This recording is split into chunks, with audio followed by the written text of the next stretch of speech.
Na época do Brasil colonial, a saúde era bastante precária e bastante limitada.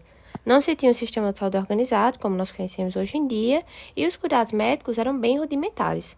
Então, por isso, a maioria da população ela dependia de práticas tradicionais de cura, com o uso de ervas medicinais, da religião, da cultura e de rezas.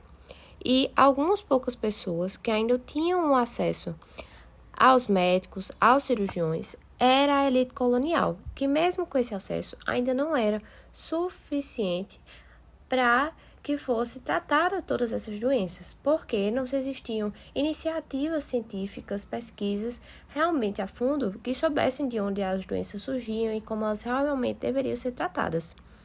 E, além disso, as condições sanitárias eram muito ruins, o que contribuía para a disseminação das doenças, principalmente para aqueles que eram mais pobres, aqueles que estavam à margem da sociedade, a população dos escravos e todos aqueles que realmente não tinham condições de riqueza necessária para ter o uso de medicamentos e acesso aos médicos.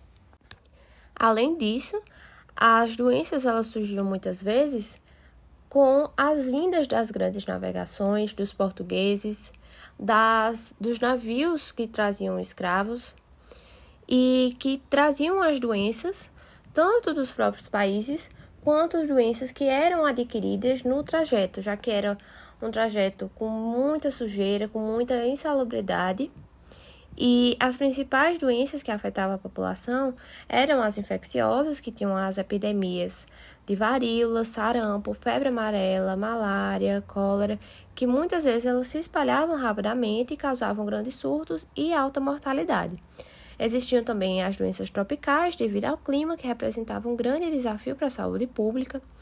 Existiam também as relacionadas à falta de saneamento básico, que os negros e os pobres eram os mais afetados a isso, que pela falta de saneamento básico, contribuía para a disseminação de doenças como cólera, febre tifoide e eram transmitidas principalmente pela água contaminada. Também se existiam as doenças nutricionais, que a desnutrição era mais comum entre a população pobre e tornava as pessoas mais suscetíveis a doenças relacionadas à falta de nutrientes. Também se existiam as relacionadas à escravidão, pelo contexto em que aquela população vivia, o contexto em que a população vinha até o Brasil, trazia suas doenças, adquiriam doenças no trajeto e também aqui no Brasil. Essas doenças elas representavam um grande desafio para a saúde pública nessa época e contribuíam para uma alta taxa de mortalidade, para as condições precárias de saúde da população. Também o atendimento de saúde nessa época era bastante limitado e se diferenciava de acordo com a classe social. Existiam os cuidados populares, que eram pelos jesuítas, tinham pajés, pelos próprios saberes da população, indígenas, africanas, uso de ervas medicinais, rezas, superstições, eram conhecimentos tradicionais. Existiam cuidados médicos, que era principalmente para a elite colonial, com os médicos, cirurgiões, que faziam visitas a domicílio, principalmente, mas os tratamentos eram bem rudimentares. Também existiam as instituições de caridade e de ordens religiosas, que elas foram muito importantes, porque eram principalmente atividades filantrópicas, ações filantrópicas, que colocavam as pessoas que estavam mais necessitadas, os órfãos, viúvos, doentes, pobres, que precisavam de uma assistência médica e de um pronto-socorro e para realmente serem cuidadas. Então, existiam as Santas Casas de Misericórdia, que foram fundamentais para o desenvolvimento de serviços de saúde no Brasil e que até hoje em dia elas continuam desempenhando um papel muito importante.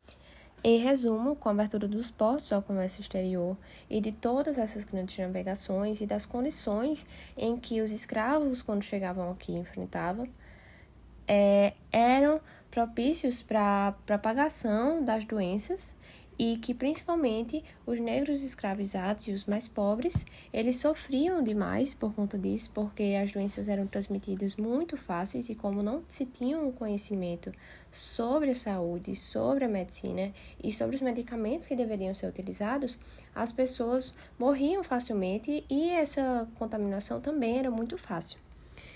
E, além disso, a doença também era percebida alternativamente como uma expressão do pecado ou de graça divina. Durante o período do Brasil Império, que ocorreu de 1822 a 1889, a saúde pública estava em seus estágios iniciais de desenvolvimento. Desse modo, no início da colonização e Império do Brasil, não existiam políticas públicas voltadas para a saúde. O acesso à saúde era determinado pela classe social do indivíduo. Por exemplo, os nobres tinham acesso fácil aos médicos, enquanto os pobres, escravos e indígenas não recebiam nenhum tipo de atenção médica. Uma das formas de conseguir atendimento eram por meio de centros médicos ligados às instituições religiosas, como as Santas Casas de Misericórdia. Assim, durante o período imperial, com a chegada da família real portuguesa, foram criadas as primeiras escolas de medicina do Brasil, na Bahia e no Rio de Janeiro. Essas escolas formaram os primeiros médicos brasileiros, que lentamente começaram a substituir os médicos estrangeiros que atuavam no país. E assim, após a independência do Brasil, em 1822, Dom Pedro II determinou a criação de órgãos para inspecionar a saúde pública, como forma de evitar epidemias e melhorar a qualidade de vida da população, que também foram adotadas medidas voltadas para o saneamento básico. Durante o século XIX, o Brasil enfrentou várias epidemias, como a febre amarela, a varíola e a cólera. Essas doenças causaram muitas mortes e afetaram a economia do país. Já no final do século XIX e no início do século XX, a cidade do Rio de Janeiro contou com diversas ações de saneamento básico e campanhas de vacinação contra a varíola. Ainda nessa época, o esgoto corria ao ar livre e o lixo não tinha o destino adequado. Assim, a população estava sujeita a uma série de doenças. E em resposta a essas crises de saúde, foram criadas várias instituições e medidas de saúde pública. Por exemplo, em 1850 foi criada a Junta Central de Higiene Pública, que tinha como objetivo melhorar as condições de saúde da população. Essa junta foi responsável por várias iniciativas, como a vacinação contra a varíola e a inspeção de navios para prevenir a propagação de doenças. No entanto, apesar desses avanços, a saúde pública ainda enfrentava muitos desafios. As condições de vida da maioria da população eram precárias, com a falta de saneamento básico e acesso limitado à assistência médica. Além disso, muitas das doenças que afetavam a população estavam relacionadas às condições sociais e econômicas, como a pobreza e a escravidão. Diante disso, o período do Brasil Império foi um momento de grandes desafios e importantes avanços na saúde pública. Foi nesse período que se iniciaram as primeiras políticas de saúde pública no país, que serviram de base para o desenvolvimento das políticas de saúde que temos hoje. Portanto, essa época foi marcada para avanços significativos na saúde pública, embora houvesse muitos desafios a serem superados. Bem, vamos explorar a complexa evolução do sistema de saúde no Brasil, desde o impacto do capitalismo até o surgimento da Previdência Social. Uma viagem no tempo para entender como as mudanças econômicas mudaram a saúde pública no Brasil. Com a implantação do capitalismo no Brasil, um excedente econômico viabilizou o surgimento das primeiras indústrias. Uma era de transformação social estava começando, e junto com ela, o acesso da população à medicina liberal e aos hospitais filantrópicos. O combate às epidemias tornou-se crucial. Lideradas por Oswaldo Cruz, as campanhas sanitárias se tornaram um modelo de intervenção estatal. A necessidade econômica impulsionava a ação do Estado na organização do serviço de saúde pública, marcando uma virada significativa na abordagem de saúde. Com a promulgação da Lei Eloy Chaves, nasceu a Organização das Caixas de Aposentadorias e Pensões, o CAPS, marcando o início da Previdência Social no Brasil.